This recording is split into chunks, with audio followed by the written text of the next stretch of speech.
Welcome to Nate Saban Jr. Sports Talk TV. Thank y'all for tuning in.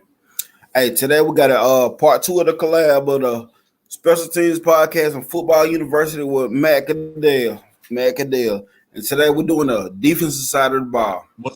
Now, this is gonna be fun. So what's going on? It's gonna be fun. Yes, sir. Yes, sir. This. I was waiting for this one, and I went a lot of old school with this one. But before we get into this, since we on the defensive side, we just got two defensive transfers that came in. What are your thoughts on those two transfers? I think it's good. We feel the need first and foremost. We lost Jaquez Robinson and Traquan Fagans, and we were able to upgrade and get Trey Amos as well as Jalen Key from UAB, the really talented safety. So, and it fills another void for Tony Mitchell because I don't know if Tony Mitchell didn't have the off the field issues, would we be in the portal like that? But I just think we needed to fill some depth issues. We lost three guys, ended up filling it with two. I think they're a good fit. I think they're going to help join an already, nasty defense and help push those other guys. Yeah, what are your thoughts? I agree. I like both of them. Both of them was very well needed for the depth issues. I can see, especially Amos. He can be in line for a potential starter position next season, but I really think he's gonna be used for depth this season. I like the fact that Jalen Key, he's an older guy. He been in I think his recruiting class was 2018, so he has the maturity. And a lot of times with play on the field, maturity does matter. It does matter sometimes, but very talented coming out of UAB. I like it. I think it was needed, especially.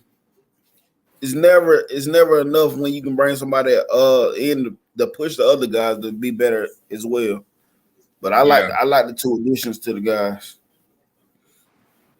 I love them. I think it's gonna help push some guys. It's time for a competition. Coach Saban's not wasting no time. And it's so funny because, of course, you hear the Dog fans. I even hear Tennessee fans that, well, you guys can develop your own talent now, but they forget the fact that they hop in the portal and get players as well. You know what I'm saying? So I don't be understanding their logic behind a lot of stuff. It's just fans from other playing bases know more about Alabama than their own school. So that's crazy. Just tell you, Alabama's always in the mind of everybody else's football team. So. They say we live rent free in their head, but I think their rent is higher in their head. Of course, because they want to be there. Yep. So we better hop into this thing, man. We're gonna start off with them safeties, and when you go through these safeties that came through at Alabama, it's hard to pick.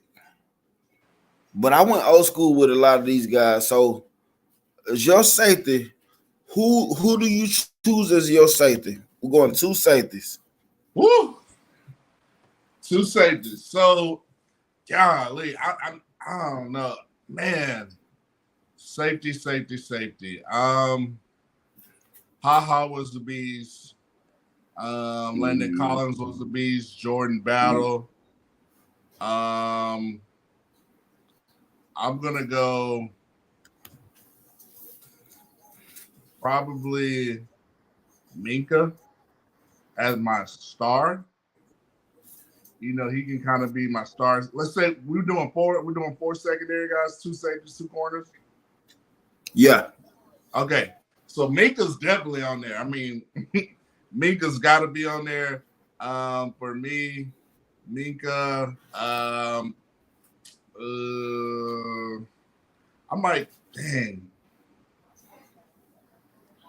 might go Brian Branch. I don't know. But right now, Ooh. I think who's your number? Who's your top two safeties? I only got one. I might go Eddie Jackson. I don't know. I might go Eddie. I'm gonna go Minka and Eddie right now, temporarily. Definitely Minka. Minka's in Okay. stone. Minka's in stone. Okay. And you know what? I was going back and forth with this, going back and forth with it. Mika is not even he's not even it, but I wanted to so bad. My first safety is George Teague. Dude, George Seagate, he can't beat that. I mean, he 14 interceptions, 105 yards in his career. Dude played the national championship. We all remember that one from the 92 season, 93. Yep. And my other guy, Mark Barron. Mark Barron, yeah, he was a headhunter. Yes, sir. Wow, That's that's my guy. man. You got me torn on this George Teague. I thought about Landon Collins. I thought about, I'm gonna go new. I'm gonna keep it. I don't know. I think I'm gonna go Minka and Eddie Jackson. Just as You far as can't the go wrong range, with it. just because of the range and Yeah. the versatility of the guys, like, if I needed them to play star, they can play star. If they need to Yeah, play that's fact. corner, they can play corner. So I'm gonna go with Minka and Eddie. Now my corners, Yeah, you ready for corners? Or you want to start off? yeah. Let's go corner. Now we can go corner. I like it. I got, of course, I got to go old school. Antonio Langham, I think he's probably the most goated. Probably. I mean, you can't. Yeah. Probably the number one cornerback to ever come through Alabama. Langham for me. And my other corner is gonna be Surtain. I'm gonna go Langham and Surtain. Ooh, that's fire. I'm telling you, I went old school with a lot of these guys. My corner was actually Antonio Langham too, because you can't deny what Antonio Langham did. His number, you cannot deny the dude. And my number two, I'm gonna tell you who I'm going with, and it's kind of biased, but you still can't even deny his numbers. Jeremiah Castile, you can't deny what he did at Alabama in later years. Jeremiah Castile. Yeah, Yeah. he was the dog. And like I said, he put a fitness in the area, so it's biased as well. And I'm gonna mention guys who I was kind of, kind of did make Marlon Humphreys high on my list. Kool-Aid is gonna be high on my list. Who else is just a beast? Can't forget. I like Kirkpatrick. I like the D Milner. Drake. Oh, I really love Drake Kirkpatrick, D Milner. Like the list goes on and on when it comes to corner. So Dre and Marlon Humphrey probably my next tier of guys at that cornerback position. And yeah, I mean, this is crazy. Yeah, like I said, you go back and forth with these things, man. Can you start bringing up these dudes and you start looking at their numbers and you start looking at the achievements they have? You be like, man, look, it's hard. Then you start thinking about. I was trying not to, because I easily could have made this an all Saban team, but I wasn't trying to do that because I think about the Marlon Humphreys. I love that dude. I love that dude, man. Eddie Jackson's in the safety, man. Look.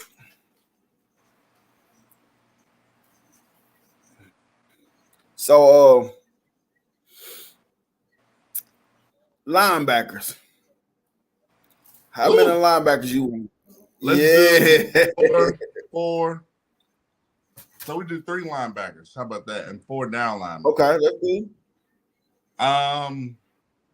Off rip inside, Reuben Foster is definitely gonna be my inside. And I'm gonna go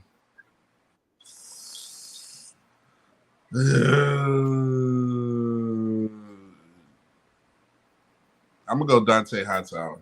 No, I'm gonna go Rolando. Ooh, Rolando and Ruben. R&R. ooh, And no, yeah, I'm gonna go Rolando, Ruben, and Dante Hightower. ooh. That's fire. That's fire. I had Rondo McClain, and I had Dante Hightower. Mm-hmm. But I also think about guys like Cornelius Bennett. Yeah, I think about all these dudes, but I I had forgot about I had Cornelius Rondo Bennett. and that. You know that they helped start that thing off. You know what I'm saying? They helped start that thing off. That's why I went with Rondo and Dante, man. Ronald McClain was a dog. That dude, he'd kill you. He come through that middle, man. It was a straight dog. Yes, I'm yes, I love. That's a good list, man. So your list, you Yeah, got Dante. man. Like, So who's your third linebacker? who my third linebacker? Oh my god. Oh, I was so. Oh man. Got Rondo. Mm, DJ Mosley. You got and Rashawn and Evans. see, You got I can't have all inside linebackers. You know what I'm saying? yeah. But I like the CJ Mosley a whole lot, man. I like the CJ Mosley a whole lot. Dude was fast. He closed in on them plays fast. Yeah, but I'm Yeah, going I with think CJ Mosley on that one, man. Mosley a beast. Yeah, it was hard for me to not add, CJ Mosley, um, Rashawn Evans. He was so Love the versatile. Rashawn. He was so versatile. Obviously Hightower, because I feel like Hightower, I could in his prime at Bama, he could rush off the edge. He could play Yep. linebacker. I did a lot of that with them, and then obviously Ruben and Rowe, you could put them anywhere on the inside linebacker course. So yeah, Mosley, Ragland. Whew, We had some whew. dogs at that linebacker position. Man, So you mean to tell me you ain't choose Henry Toa, man? oh nah, man. Nah, I just knew he was gonna be on somebody's list. not big toe, no. Be on my special teams list, probably like all special teams. Ooh, I'm definitely throwing Mac Wilson on that list and Ruben Foster on my all specialty. For sure. This is special teams podcast, so hey, Mac Wilson went and knocked somebody tooth out their mouth on special team. him and Ruben. Yes, sir. I hadn't seen that dude since. I think his name was Speedy Noel or something like that. I hadn't seen that dude since or something. Man, he was supposed to come to Bama. See, bad decisions in life. Yep. So we So, go to D line. D-line, let's go. D-line. Obviously Derek Thomas coming off one edge. Derek Thomas, Will Anderson on the other two. I'm gonna go Quentin Williams, D tackle, and my other D tackle gonna be Marcel Darius. I like that. I went John Copeland, Eric Curry for my defensive ends. I want them two for my defensive ends. Yeah. Hey, we all seen what they did the 92 season. Did I really? I love Derek Thomas. I wore 55. I wore 55 in middle school because of Derek Thomas. Love Will Anderson, but I do like them big. I like them big dudes on my D line.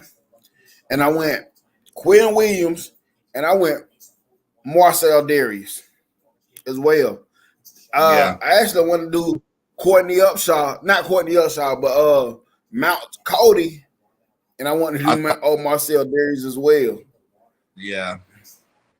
Yeah, I just think Marcel, Quinnen, they was some studs, but you can't go wrong. I mean, let's give Curry and Copeland their flowers too, man. Them guys were unreal Man, footcase. listen, I mean, we leaving guys like Cornelius Bennett off, Dwayne man, Rudd, Cornelius Ben was a dude. Cornelius, he man. played in the '80s too. He ain't even getting on natty on thing. Yeah, so I mean, it can go on and on, but yeah, you can't go wrong with Curry and Copeland. They were right there. I'm just going off.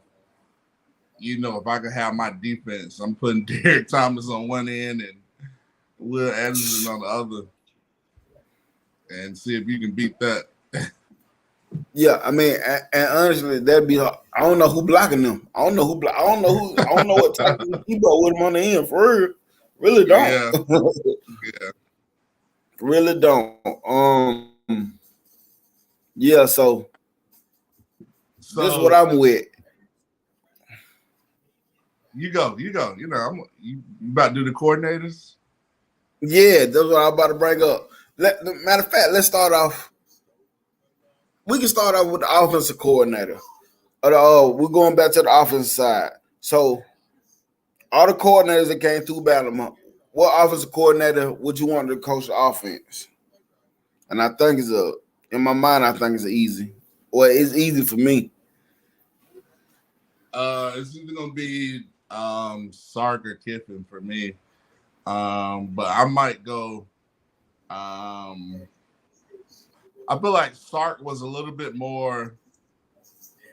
He played the long game. Like he was a little bit more strategic, whereas Lane was strategic, but he was just gonna try you, see if you can stop it. You know what I'm saying? Like, Yeah. so me, I'm gonna go. Golly, it's always gonna be a tie between Lane and Sark. So I'm gonna go with Lane just because he was there first. Okay.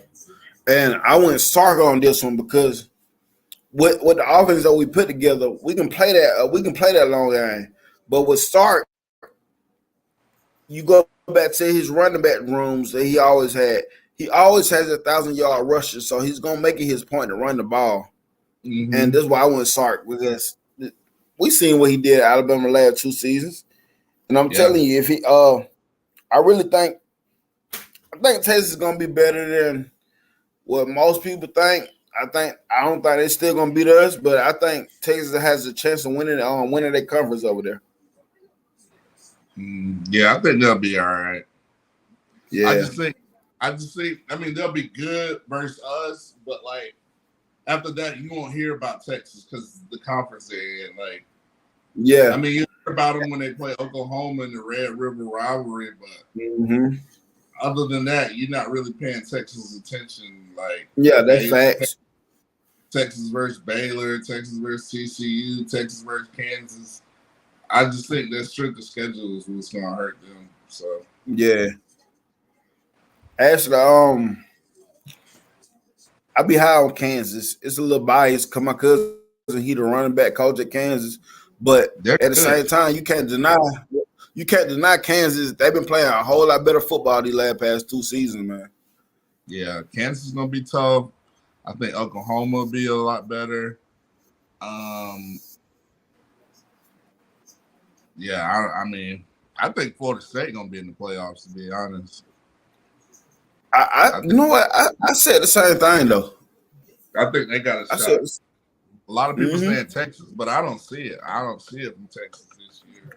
I mean, because like I said this other night, when we think of Texas, we think of Sarkisian. When we think of Sarkisian, we automatically think points. But ain't nobody talking about what their defense got. What their defense got? I don't think their defense really got nothing, man. I know. And they lost Bijan Robinson. So it's going to be a different. I mean, obviously you got Quinn Ewers, you got some receivers, young receivers, but I mean, Sarker figured out. It's just, I think they're just waiting to get in the SEC, and but they're not going to help themselves this year because nobody cares about them outside the Bama game. So nah. And like I said, I just feel like they were playing off of all hype last season. Now, don't get me Yeah, wrong, I feel like Quinn Ewers was cooking, but still, I feel like it was all hype. They were just playing off the emotions. And at home, Texas Stadium, that stadium be rocking every time you play a big game in that stadium. The fans were there. The 12 o'clock kickoff was in their favor. I just feel like it was all hype, and I feel like it's not gonna be the same. They're not gonna play off the same hype when Bama get going this season. Because our yeah, defense is gonna be a whole lot better. They're gonna be so much more improved. It's not gonna be the same game, I don't think. yeah. I agree. Like it is what it is, but like the reason Quinn Ewers looked so good last year, I mean, you going against Pete Golden's defense, and we still held you to Yes. what 18, 19, 20 points. You know what I'm saying? At home, Mm-hmm. um, with Worthy and all those guys. So um, schematically, we coming with it. So I think we're gonna have Texas number. I just think it's important we have decent quarterback play. We should blow them boys out. Yeah. And I look at too as the fact, thinking about when I starting cornerbacks that game. Kyrie Jackson, somebody that's not even on the team right now. Yeah, He in Oregon right now. and Terry Arnold came in and Yes. he almost made probably the interception of the year. Yeah, if If he would have came down, yep. he would have came down with this ball, it would have been the pick of the year. So listen, that secondary, you mentioned Key and Amos, like you boys come in. Yeah, man. Our Then you got defense. a more experienced Kool-Aid, and like you said with Terry Arnold, I was trying to tell people, man, you got so many Bama fans that some people I hear some people that don't think he out there. I be like, y'all gotta realize Terry Arnold was coming off a safety, coming straight up playing cornerback. I said, and honestly, for him making that transition, he had up and down moments last season, but I feel like he had more up moments where you can see the upside, how big his upside is going to be. This coming up season, I think Terry Arnold going to be a great addition over there on that cornerback position because now he knows it. He's not a safety transitioning into cornerback. Now he's a cornerback coming back playing cornerback. I agree, and I mentioned him playing in a different scheme and a scheme that fits our. Yes, facts. We're Facts. rushing four guys. Like we're putting pressure on the quarterback. Like we're showing different fronts. So whereas last year the scheme didn't fit what the front was trying to do. Obviously, Pete Golden had No. no clue. So you're gonna see I think everybody on the defensive end gonna be much improved, much Yep. faster, physical. You're gonna start to see, Alabama defense of what you're used to seeing. Yeah. Still, so And then what I was recently just trying to explain to somebody. I said, because of course they still talk crap about Kevin Steele, but there's somebody they're just a fan of that team and really don't know what's going on in college football. Period. Besides the bandwagon crap, I was telling about Kevin Steele. I said Kevin Steele, he's gonna simplify. This is simplicity that he is bringing, and it's gonna allow the athletes to be the athlete they are. I said for some reason Pete Golden wasn't doing that, man. I said the defensive line is gonna be attacking more. I said it's gonna help the linebackers a lot more with the defensive line rushing, and I said it's gonna tremendously help out the secondary. yeah, I don't know what Pete Golden was doing. I think Pete Golden and Bill O'Brien. I got a conspiracy theory about them, man. I think they were getting paid under the table, man. That's fine. Hey, I kind of feel like, especially with Bill O'Brien, I'm like, okay, Now I understand these. Go I heard ahead. this from a Bama fan in Georgia. Last year they were like, man, I'm telling you, man, something's wrong. They're like they're getting paid somehow to like keep these games close and make poor decisions scheme wise. So I don't know. I mean the fix had to be in versus Tennessee. I just don't understand how we have under a minute left, about a minute left, and we're on about the 30, 45-yard line, and we call 3 or 4 straight passes. I'm like, just run the ball, milk Man, the clock, let Reichert be the hero, and we get out of there, But let's um, go. Let's go home. go home, go And home. with Bill O'Brien, okay, his first season was the Bryce Young first year starter.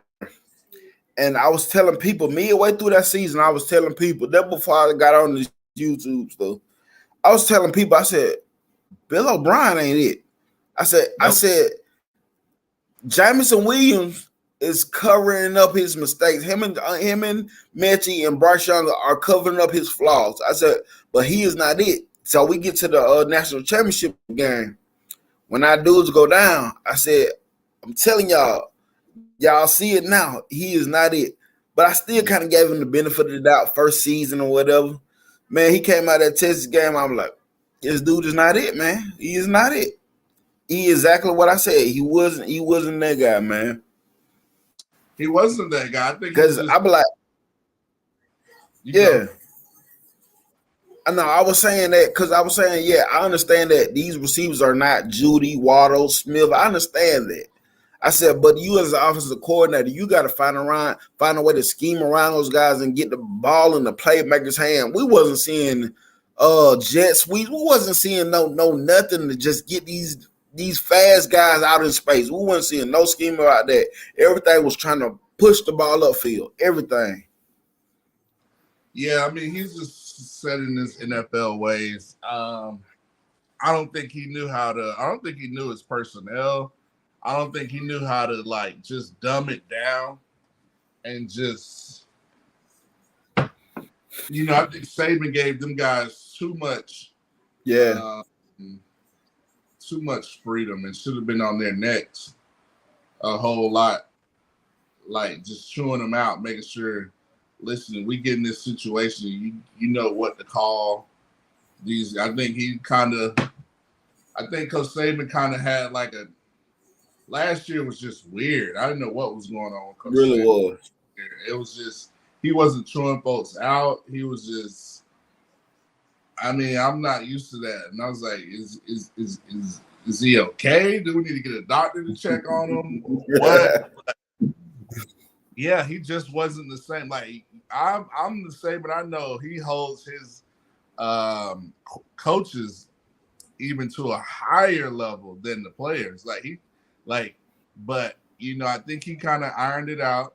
Especially when David Pollack did his thing. So I Yeah. think we probably got back to the whole beast mode Saban now, which we And I'm gonna say this before we move on to the defensive coordinators. But this is one of the things I said after the season.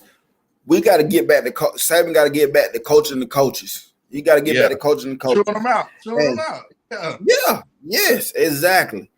I remember seeing a clip when there was at LSU, him and Kirby Smart. I don't know the play what happened, but it's just a clip showing them that after that play, the player from LSU was coming on the sideline. You see him and Kirby Smart chewing this play out, getting that like it wasn't waiting later on to correct it. They got on to him, damn, both of them. And yep. I'm gonna ask you this question because I'm gonna tell you when I think it happened. When do you think Nick Saban start let it seem like he was letting up out the coaches? And I'm gonna tell you before you tell me mine. It was that year to me. I think it was after that year when Dan Enos just upped and left out the quarterback's room. I feel like after that, that's when he got kind of watered down a little bit. And I may be wrong. I think you're right to that point. I think he probably knew because coaches were just leaving, and I think he probably had to and to prevent guys from leaving, he kind of had to kind of evolve and not be as hard on the coaches or whatnot, and try to Yeah. bring some veteran guys he can probably trust. He can be more of that CEO type and let them handle everything. But like you said, we were able to do it. And I think especially having Bryce, Will Anderson, all the talent, um, especially like we were able to get to the national championship year before last and Mm-hmm. lost the national championship. And I think he thought he could have that kind of same approach with all the talent coming back. We can at least get to the national championship, get to the playoffs, but that didn't work. And I think it was for too late for us to make any adjustments or for him to get back chewing the coaches out when we already had two losses. We already lost to Tennessee. We Yeah. already lost to LSU. Um, so yeah, I mean, kudos to Bama. They still uh, fought ways to get to the Sugar Bowl and show how they handle adversity and Mm-hmm. things like that. But I think also, he was having change in his personal life. Obviously, he's getting older. He become a granddad. He maybe Yeah. became a little bit, not more as militant or softer. He's probably just, CEO letting these guys do their thing. And, they probably got away from him. And it obviously showed last year because he was not chewing folks on the sideline. Like I was watching in the games and I was like, why is this man not like it was weird. A lot of Bama fans after we would lose, Bama fans would be like, hey, is something wrong with Coach Saban? Like literally, like he would not be chewing folks out. He would just be like, oh yeah, we can bounce back. And I'm like, it sounds so uncharacteristic of Coach Yep. Saban. But I think Saban, how he always constantly involved and self-assessed. I think he knew he had to get rid of his coordinators. I Mm-hmm. think he got rid of the vampires Mm-hmm. that was on the team before the bowl practice. I think he chewed Bill O'Brien and Pete Golden out one last time. He was not going to let Will Anderson and Bryce Young in on a bad note. So Mm-hmm. he really was on his coordinators back then. And even that last game, and he got rid of them. And now he's got his coordinators. David Mm-hmm. Pollock did his thing. People talking bad about him. Brian Kelly running the mouth. I think Coach Saban's back to being the Saban that we feared, Yeah. chewing Yeah. coaches Exactly. out, So I'm excited about that. And you can kind of tell the way Saban is now. Like he's more boisterous, more confident, more militant. You can see how the way his team plays. This is how Saban wants things to run. So I'm glad. Hopefully, he continues to build on that. I think he is just by his decisions he's made in the Mm-hmm. portal, things like that. He's ready to go. Yeah, I agree. And even with the hires he made, because I still feel like he's trying to play more of the GM role too as well, and let the coaches be the coach. But I feel like he hired coaches he can trust more with the style of football that he's trying to bring to Alabama, bring back to Alabama too. Because he going back to what he know with the offense and defensive coordinators that he hired. He going back to what he know. Yeah, and I think also us having um us being down the coach, kind of having T Rob and Coach Saban cover both the Yes. secondary. I think Yes. that brought Coach Saban, he can't be on the CEO no more. Actually got to coach the corners. Got a coach. Yep. Yeah, he's always coached, but he's really got to be involved.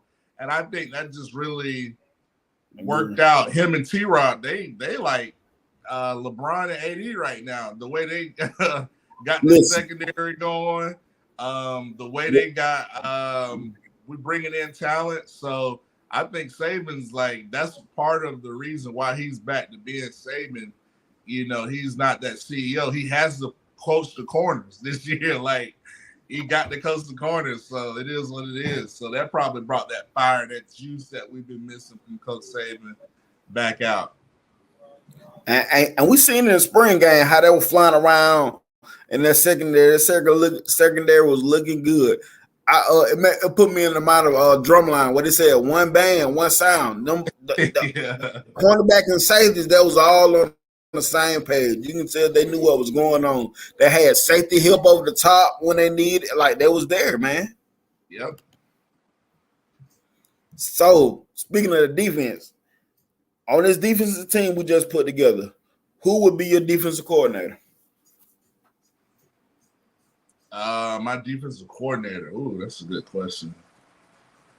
Dang, I'm gonna let you go first. Who's gonna be your defense? Oh, my D coordinator gonna be dang, it's either gonna be between Pruitt, Kirby. I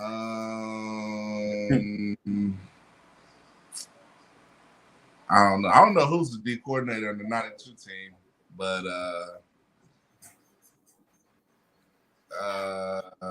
I'm gonna go with Pruitt. Honestly, I went with the 2017 Pruitt too. Now it was Yeah, hard to deny. It was hard to deny the 2011 Smart too, but I went with 2017 Pruitt as well. That's who I was going with. I'm going So with Jordan, Pruitt. y'all can keep y'all little coach over there. Yeah, it's a toss between Pruitt and Kirby. Yeah. I like that 2017 defense. So I'm gonna ask you this: who you think was the better defense, 2011 or 2017? 2011 Bama defense. Who was on that team? High Tide. That's when we beat LSU. Yeah. In 2017, who did we beat?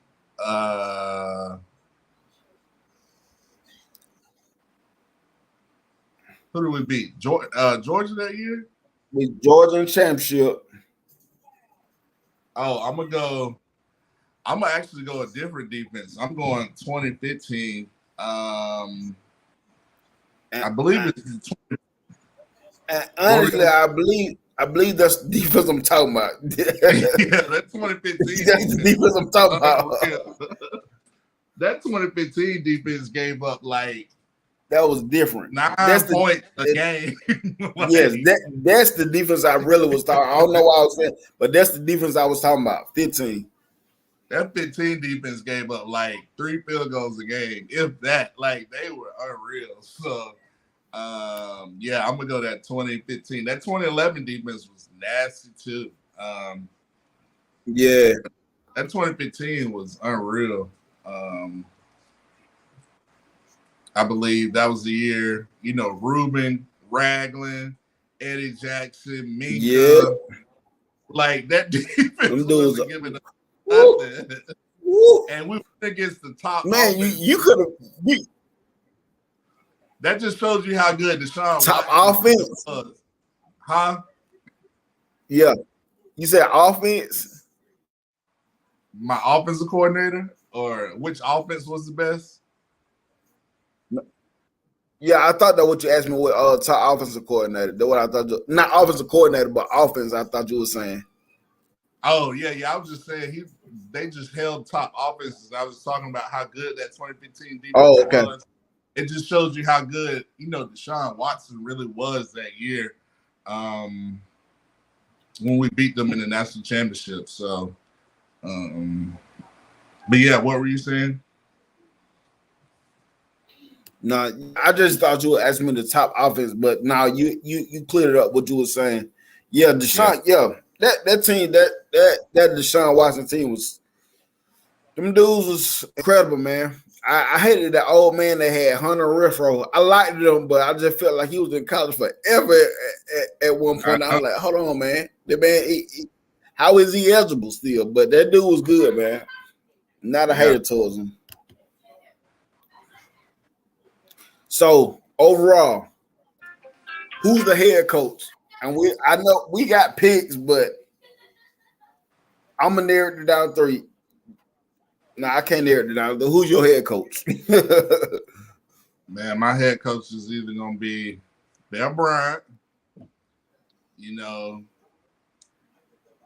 Coach Saban or Gene Stallings, and I'm going with Saban. I just feel like if you put Saban in Bear Bryant's era where he could get unlimited scholarships, yeah, Now all that stuff. My Saban, Bear Bryant argument. I put it down. I put it down to recruiting. I feel like Saban was a better recruiter than Bear Bryant. Obviously, he didn't have unlimited scholarships, but he was able to.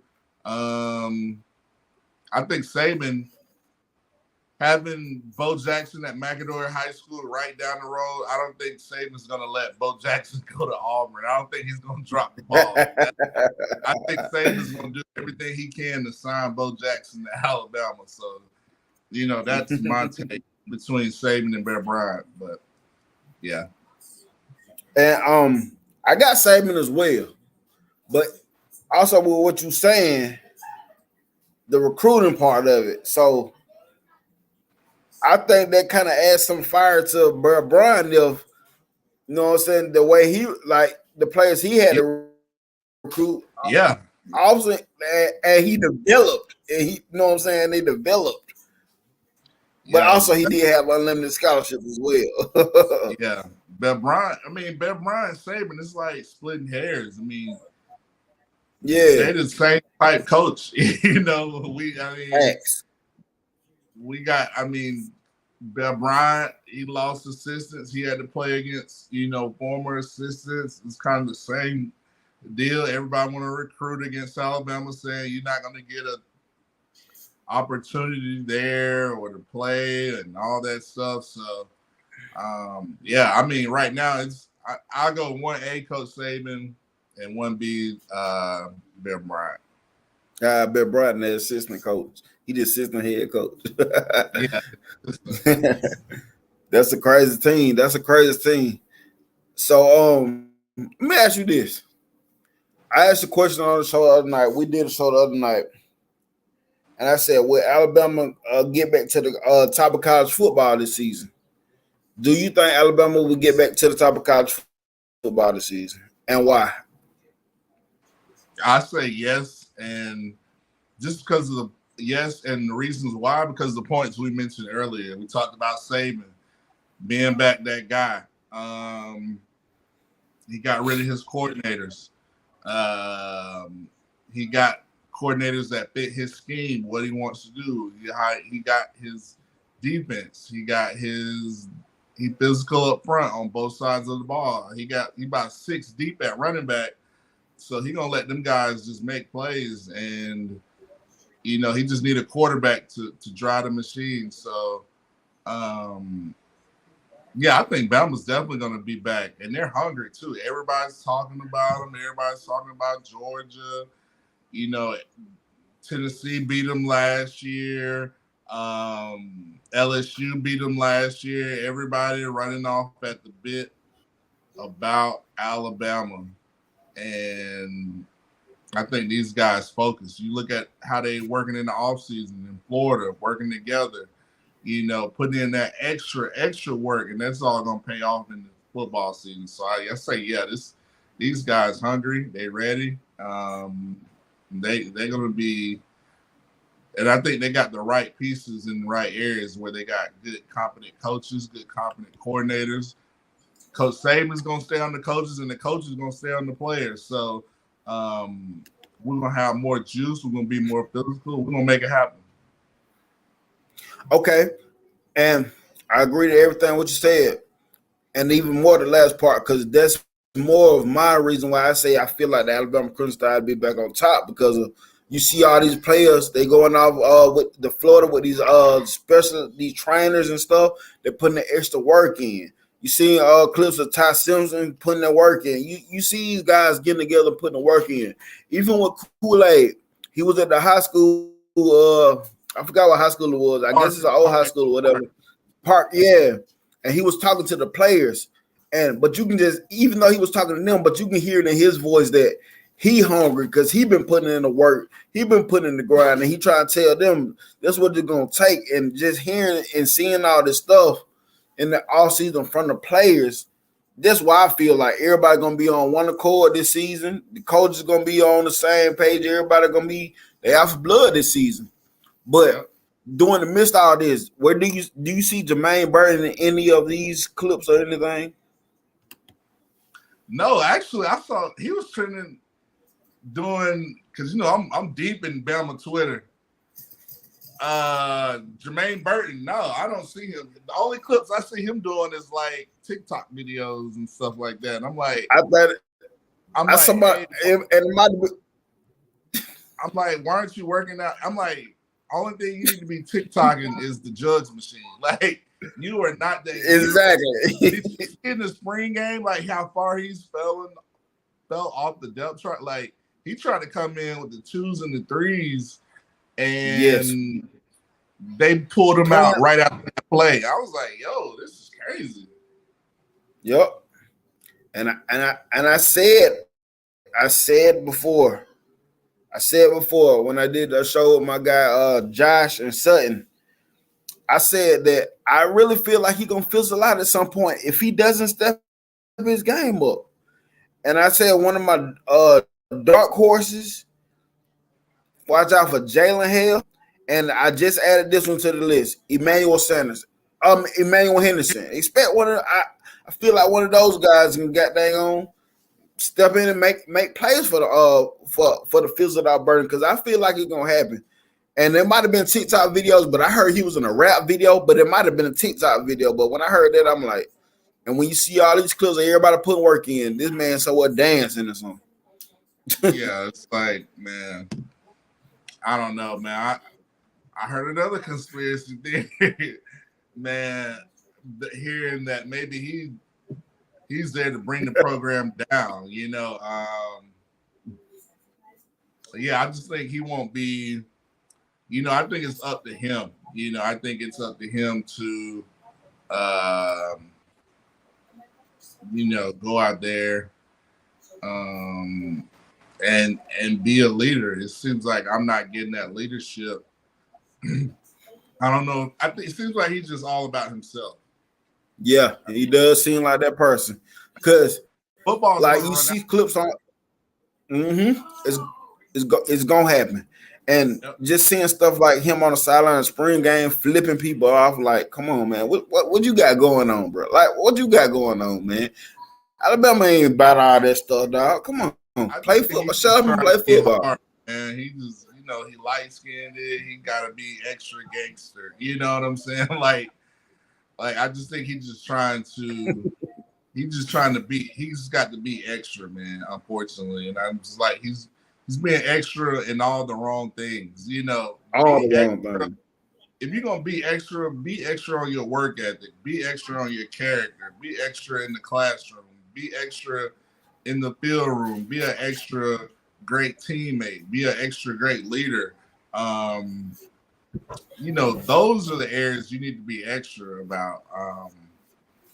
That's just my 2 cents. So I get it.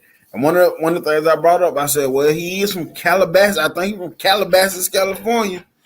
And so he comes we from brought money, up, prestige.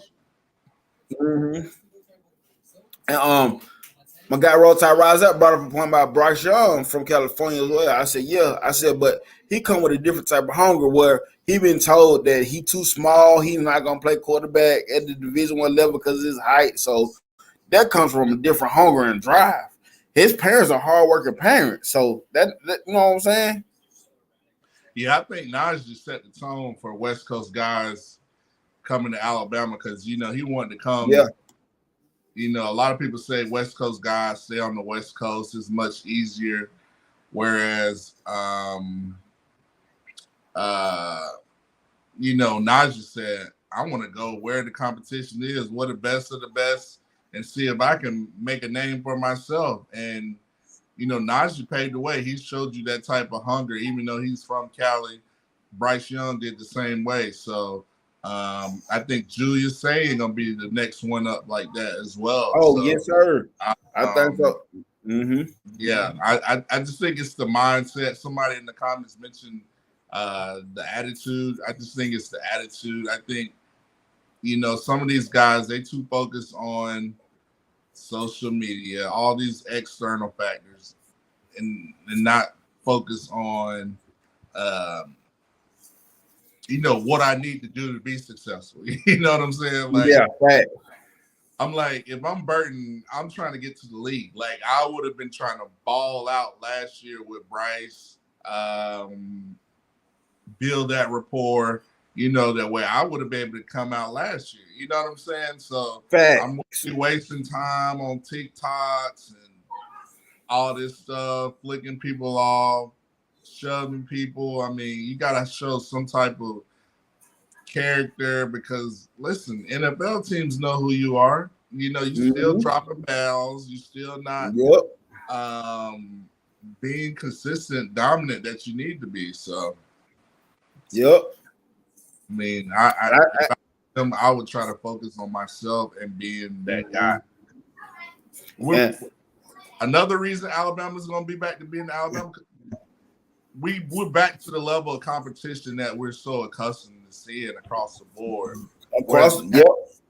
Whereas the past 2 years, we had to play guys. We had to play freshmen. Like, we were playing out fifth straight running back. Like, we had Trey Saunders in there. Like, we had had to move Leary to running back. We had DeMoy Kennedy. Like, so we have the competition level like we do right now. So, I think, we're gonna get back to it. Yeah. So what are we gonna? I just wanted to go back to the Najee Harris. When you brought Najee Harris, we was talking about kids from California being different. And like I said, with Bryce, the hunger was different because he was being told the whole time he couldn't. But with Najee, think about it, the hunger was different with him as well, coming out of being homeless, fostered, and all that. So the hunger was different with him. And that boy out the bay, them dudes out the bay, they bred different too. Bay Area, they're different. Yep. It's just that, like Josh Jacobs, his hunger was different coming from Oklahoma because you talking about somebody that homeless. He know he got to eat, so he ain't got no time to be wasting dancing on the internet and stuff, doing all this stuff. He focusing all his energy in what he needs to do to get better as well. So the hunger got to come from within yourself, man. I don't care how you was raised up. I don't care what you went through. The hunger just got to come from. Do you want it? Do you really want it like you say you want it? You got to be internally motivated. Yes. Because if you don't, you're going to always rely on some external force, to get you motivated, where you got to be a self-starter, you got to be able to light your own fire. And one more thing I want to bring up before we end the show. On 3 put out something, and they put out the top 10 offensive coordinators, and they had Tommy Reese at number 10. What's your thoughts on that? I like it. I like too. any list that doesn't have Alabama at the top, because I think it's motivation, it's fuel. It's always, obviously people do these lists for clicks, and a lot of them do it. They like, we just gonna throw names out there. Hey, I don't know half of the offensive coordinators on that list. Man, they did a coordinator list. I never heard of the majority of those guys. So, on 3, I get it. On 3 just seems like a bunch of frat guys, just coming up with stuff. I mean, I get it. On 3, I mean, they're a good resource. But yeah, I mean, like I said, I love any list where Alabama is not at the top. So Tommy Reese is number 10. I don't care if he's 110, as long as he leads us to an SEC title and a national championship. So and that's facts. Yeah. But I was with you with that list too. Like, they had the Baylor OC. I can't remember his name right now, but I was like, when I did a video on it, and when I read the dude from Baylor name, I said, man, whatever. I'm not hearing that. I'm not like, come on. We don't know Baylor Baylor. I mean, you good at Baylor, but you might be good at Baylor, but seriously, dude, I don't take a lot of them dudes serious neither. I know. Yeah. So in the list, not number 1. Yep. Then I think they did the defensive one, and they didn't have Kevin Steele on it, so I like that one even better. I like that even more. Golden on there. So what? I said they had Pete Golden on there. That's funny. Clearly, they haven't been watching football. Yeah, they got no clue. Clearly, that's funny. So let them know, man, where they can find you, man. Let them know what you're doing, what you got going on. I got Football University on CTS. Nick Saban's always a great in the student section, giving me great, content. Stephen Hicks, all those guys. Let's say, and then I got the Final Wilson on Tuesday. Chris James and all that stuff on the Bama Standard. So, but yeah, you can always find me wherever, all my social medias. I'm not hard to find, and I'm just trying to make it happen till football season. Yeah, man. Yes, sir. I can't wait, man. I can't wait. The anticipation of the crap talk between the fan bases is driving me crazy. I just hope everybody can be able to stand on what they've been saying all off season and everything about Bama, because I just feel like this is a season that, hey, the numbers show it. Nick Saban don't go 3 years, bro. He don't go 3 years. Keep that same energy. Yep. That's what somebody asked me. They were like, "Why you invite other fan bases on your show?" I said, because I like to talk football. For one, I love college football talk, so I don't mind hearing other opinions. Yeah. I said, but during the season, I hope they can stand on what they was talking about before when the season coming in, because I'm gonna let you know what you said. I'm gonna pull it up. I'm gonna let you know what you said. I know, right? It's like, but man, I appreciate you. Go ahead. I was like, it's like Georgia fans. They won a national championship, but yet they stay in Alabama mentions more so than anything. So obviously they must be insecure. They're still not the popular kid in class. It's still college football. Yeah, that's facts. College football still revolves around Alabama, unfortunately. So, I mean, not and what they want to admit it or not. It revolves around Alabama. Whether they want to admit it or not, it's the truth. If you take Alabama out of college football, what fan bases are people going to talk about? So, I don't know.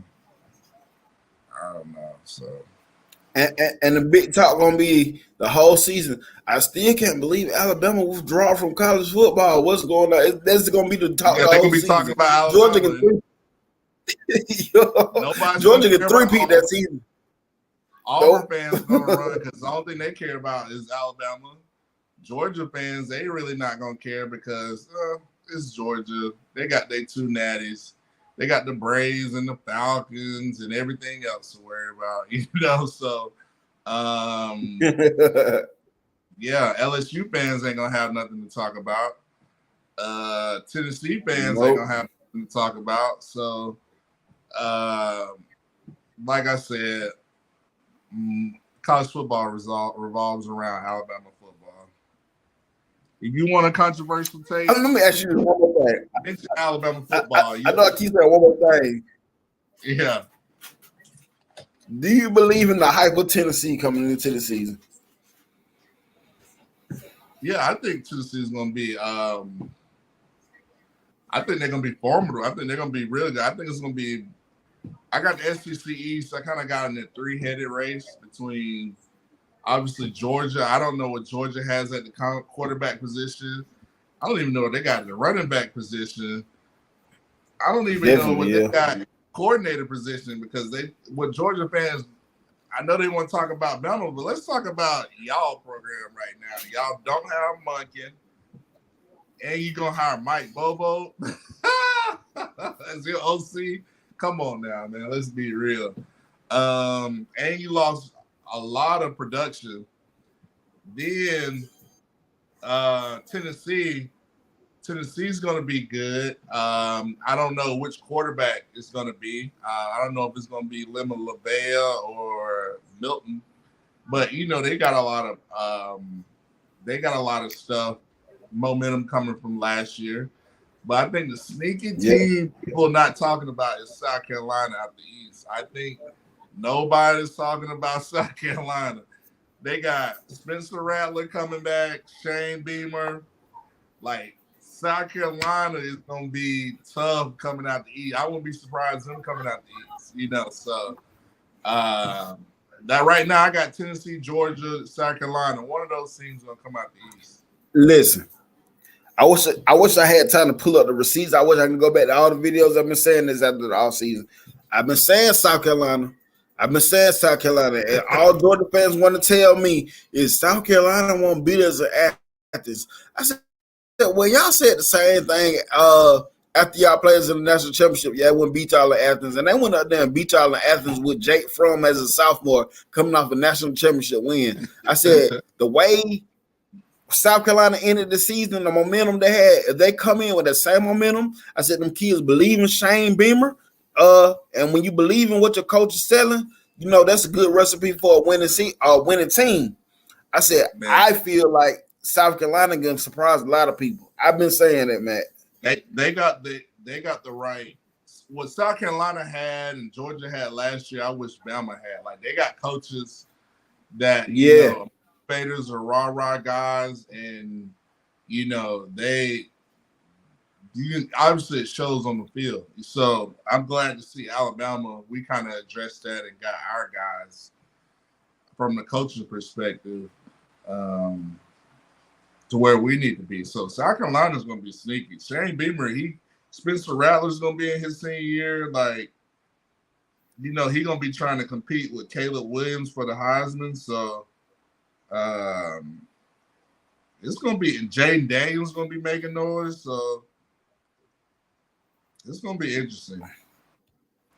Hey, I'm gonna tell you what I feel about Jaden Daniels. I really feel like Jaden Daniels is the perfect combination of a quarterback that can get that.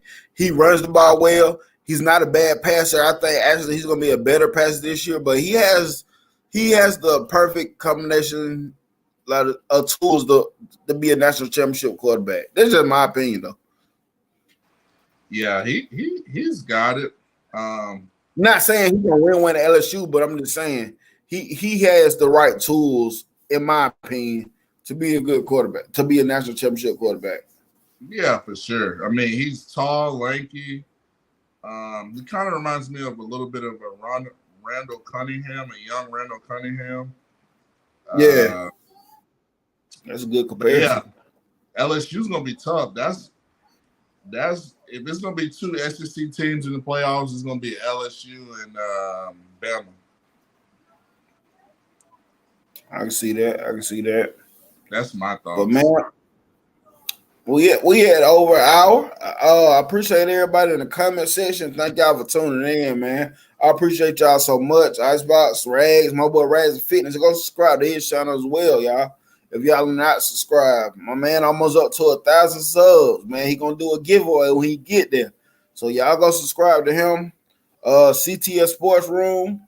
Hey, go over to the Bama Standard channel. The final whistle over there. Hey, catch him on Tuesday night. What time y'all come on at? 9 o'clock, don't he? Yeah, 9. Pretty late. Yeah, 9 o'clock.